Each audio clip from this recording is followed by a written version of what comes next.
कहानी की शुरुआत होती है दूसरे विश्व युद्ध के समय में, जब एक सोवियत ऑफिसर ने दो छोटे छोटे पिल्ले एक टैंक के नीचे फेंक दिए। जब पिल्लों की मां ने ये देखा तो वो तुरंत रस्सी छुड़ाकर अपने पिल्लों के पीछे भागी।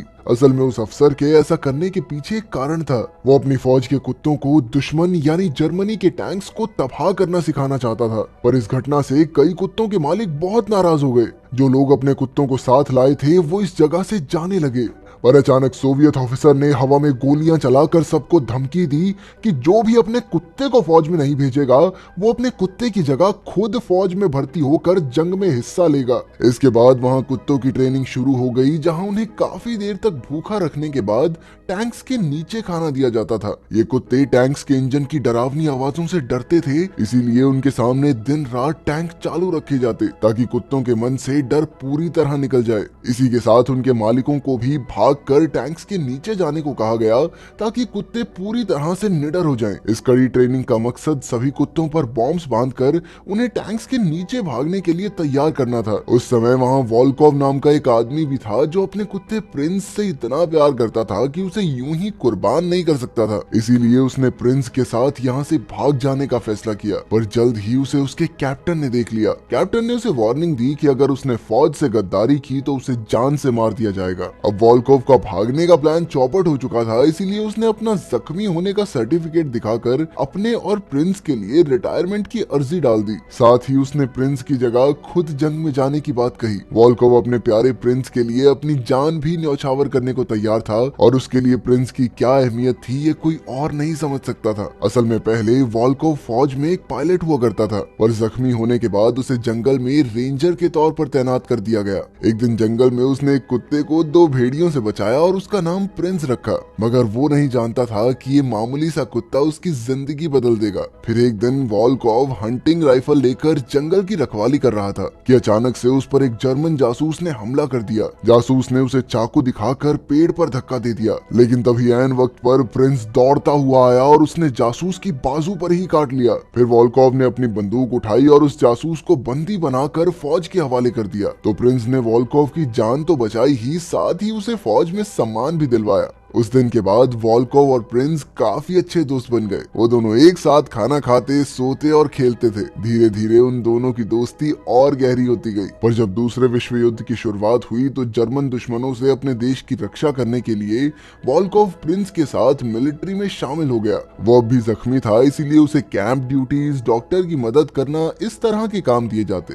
एक दिन वो डॉक्टर के साथ बातचीत ही कर रहा था कि अचानक एक जर्मन बॉम्बर ने वहां हमला कर दिया। उनके काफी कैंप्स तबाह हो गए, पर वॉल्कोव खुशकिस्मती से बच निकला। उसने जख्मी सैनिकों को उठाकर ट्रक्स में भेजने का काम किया। फिर उसने खुद ट्रक के नीचे छिपकर दुश्मनों पर गोलियां चलाई। हालांकि वो काफी समय से जंग के मैदान से दूर था, लेकिन आज भी उसका निशाना एकदम सटीक था। उसने अकेले ही जर्मन जासूसों को लोहे के चने चबवा दिए। पर अचानक उसके ट्रक पर एक मिसाइल आ गिरी और इसके धमाके से वॉल्कोव बेहोश होकर गिर गया। वॉल्कोव को लगा कि आज उसकी जिंदगी का आखिरी दिन है, पर अचानक प्रिंस भागते हुए एक मेडिकल गाड़ी के सामने जाकर खड़ा हो गया। पहले तो उस गाड़ी में बैठे डॉक्टर्स ने प्रिंस को पहचाना नहीं, पर फिर नर्स नीना ने प्रिंस के साथ चलकर देखने का फैसला किया। प्रिंस दौड़ता हुआ नीना को वॉल्कोव के पास ले आया और इस तरह एक बार फिर से वॉल्कोव की जान बच गई। पर बदकिस्मती से वॉल्कोव की टांग बुरी तरह जख्मी हो गई थी, इसलिए डॉक्टर्स को उसकी टांग काटनी पड़ी। वहीं प्रिंस ने काफी फौजियों से दोस्ती कर ली थी। हर कोई प्रिंस की बहादुरी और अपने मालिक की तरफ उसकी वफादारी को देखकर हैरान था। वहीं नीना भी वॉल्कोव जैसे एक बहादुर फौजी की कहानी सुनकर उसके प्यार में पड़ गई। जल्द ही वॉल्कोव की हालत सुधरी और वो बैसाखियों के सहारे चलने लगा। वहीं सोवियत यूनियन की फौज जर्मन फौज के टैंक्स के सामने कमजोर पड़ती जा रही थी। आज एक बार फिर से उसके देश पर मुसीबत की घड़ी आई थी, इसलिए वॉल्कोव ने एक बार फिर से प्रिंस के साथ फौज में शामिल होने का फैसला किया। पर उसे सीधा जंग में भेजने की बजाय मिलिट्री के कुत्तों के ट्रेनिंग बेस पर भेज दिया गया। इस बार वो वॉल्कोव के साथ साथ प्रिंस की भी कुर्बानी चाहते थे। थोड़ी ट्रेनिंग के बाद प्रिंस को बॉम्ब ढूंढने या जासूसों का पता लगाने की ड्यूटी नहीं दी गई, बल्कि अफसरों ने उसे दुश्मन टैंक्स को तबाह करने वाले कुत्तों की खास ट्रेनिंग में भेज दिया। सोवियत यूनियन जर्मनी की आधुनिक फौज का मुकाबला करने जा रहा था, इसलिए उन्होंने पुराने तरीकों से टैंक्स को तबाह करने का फैसला किया। पहले इंसानों को बॉम्ब्स देकर टैंक्स को तबाह करने भेजा जाता था, पर सीधी सी बात है कि इंसान कुत्तों के मुकाबले धीरे दौड़ते हैं और इसी वजह से कई बार इन फौजियों को टैंक्स तक पहुंचने से पहले ही गोली लग जाती। इसलिए फौज ने इन कुत्तों के लिए खास ट्रेनिंग की शुरुआत की, जिससे उनके शरीर पर बॉम्ब्स बांधकर दुश्मन टैंक्स को उड़ाया जा सके। जब कुत्तों के मन से टैंक्स का डर निकल गया तो कैप्टन ने कुत्तों के शरीर पर बॉम्ब बांधे, ताकि जैसे ही कुत्ते टैंक के नीचे पहुंचे तो एंटीना के दबने से बॉम्ब धमाका हो जाए, जिससे दुश्मन फौजियों के टैंक्स को तबाह किया जाएगा। ये सब देखकर वॉल्कोव का दिल बैठने लगा। प्रिंस ने उसकी जान बचाई थी और वो उसे ऐसे मिशन पर जाते हुए नहीं देख सकता था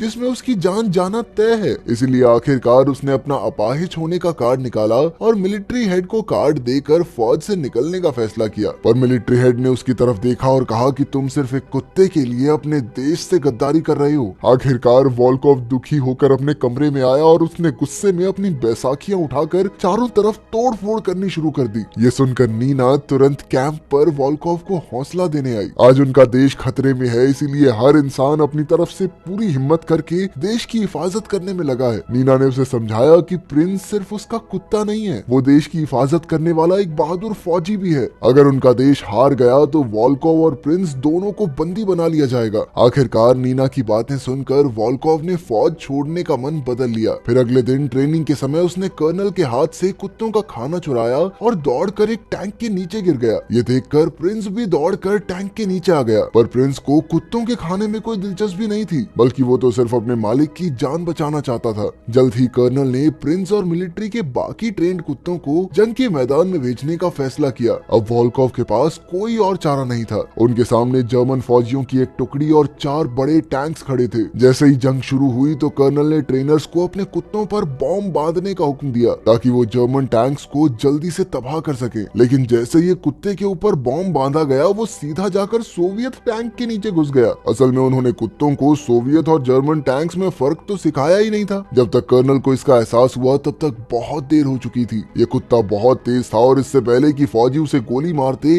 वो सीधा टैंक से जा टकराया और इस जबरदस्त धमाके में सोवियत टैंक के टुकड़े टुकड़े हो गए। इससे कर्नल को बहुत गुस्सा आया और उसने कुत्तों की जगह उनके ट्रेनर्स को भेजने का फैसला किया, पर जैसे तैसे सबने उसे शांत किया। इसके बाद बाकी कुत्तों को भी रिहा किया गया। पहले ट्रेनर ने आंखों में आंसू लेकर अपने कुत्ते को भेजा, जो गोली की रफ्तार से दौड़कर जर्मन टैंक के नीचे घुस गया और धम से जर्मन टैंक के परखच्चे उड़ गए। ये देखकर कर्नल तो बहुत खुश हुआ, पर उस कुत्ते का ट्रेनर बुरी तरह रोने लगा। उसने अपने हाथ जोर से मुट्ठी में बंद कर लिए, क्योंकि वो अपने कुत्ते को ऐसी मौत मरते हुए नहीं देख सकता था। खैर जंग जारी रही और कर्नल के हुक्म पर कुछ और मिलिट्री डॉग्स को भी जंग के मैदान में भेजा गया, जिन्होंने कुछ ही पलों में दूसरा टैंक भी तबाह कर दिया। पर उसी वक्त पासा पलट गया, क्योंकि अब जर्मन फौज काफी आगे तक आ चुकी थी। कर्नल कुत्ते को भेजकर तीसरा टैंक भी तबाह करना चाहता था, पर तीसरा ट्रेनर अपने प्यारे कुत्ते को यूं कुर्बान नहीं कर सकता था। इसीलिए उसने ऑर्डर ना मानकर कुत्ते के शरीर से बॉम्ब हटा दिया। फिर वो खुद बम लेकर टैंक की ओर भाग निकला। पर इंसान कुत्तों जैसी रफ्तार में नहीं दौड़ सकते थे, इसीलिए कुछ दूर पहुंचते ही उसे जर्मन फौजियों ने गोली मार दी। ये देखकर कर्नल ने उसे बचाने की कोशिश की, पर वो खुद भी जख्मी होकर जमीन पर गिर गया। उधर उस फौजी ने पीछे मुड़कर अपने साथी फौजियों को देखा और एक ही पल में उसके अंदर जोश भर गया। आखिरकार वो जर्मन टैंक के नीचे आ गया और उसने अपनी जान कुर्बान करते हुए उस जर्मन टैंक को तबाह कर ही दिया। मगर इस सब के बाद भी एक और टैंक था जो तेजी से उनकी ओर बढ़ रहा था। उनके कैंप पर चारों ओर से गोलियां चल रही थी, बमबारी हो रही थी और इन्हीं धमाकों में बेचारी नीना भी बुरी तरह जख्मी हो गई। उधर वॉल्कोव ने जैसे तैसे हिम्मत करके जर्मन दुश्मनों का सामना करने का फैसला किया, पर फिर उसे भी गोली लग गई। इस मुश्किल घड़ी में अचानक प्रिंस दौड़ा और गोलियों की बरसात के बीच सीधा जर्मन टैंक से जा टकराया। इसी तरह प्रिंस ने अपनी जान कुर्बान करके आखिरी जर्मन टैंक को भी तबाह कर दिया, जिससे वॉल्कोव और उस पूरे सोवियत कैंप की जान बच गई। आखिरकार वॉल्कोव काफी सम्मान के साथ रिटायर हो गया और प्रिंस की बहादुरी के सम्मान में पूरा शहर उसका स्वागत करने आया। तो वो अब भी प्रिंस की बहादुरी की कहानी बड़े गर्व से सुनाता था। वॉल्कोव के लिए प्रिंस एक सच्चा हीरो था, जिसने अपनी जान की बाजी लगाकर पूरे देश की रक्षा की थी। ये एक सच्ची कहानी है जब दूसरे विश्व युद्ध में सोवियत यूनियन के पास जर्मन्स के आधुनिक टैंक्स का मुकाबला करने का कोई उपाय नहीं था। बाद में जब सोवियत यूनियन ने भी अपने आधुनिक टैंक्स तैयार कर लिए थे, उसके बाद उन्होंने कुत्तों का इस्तेमाल करना बंद कर दिया था। लेकिन आपका क्या सोचना है कि जरूरत की उस घड़ी में क्या कुत्तों का इस्तेमाल करना सही था?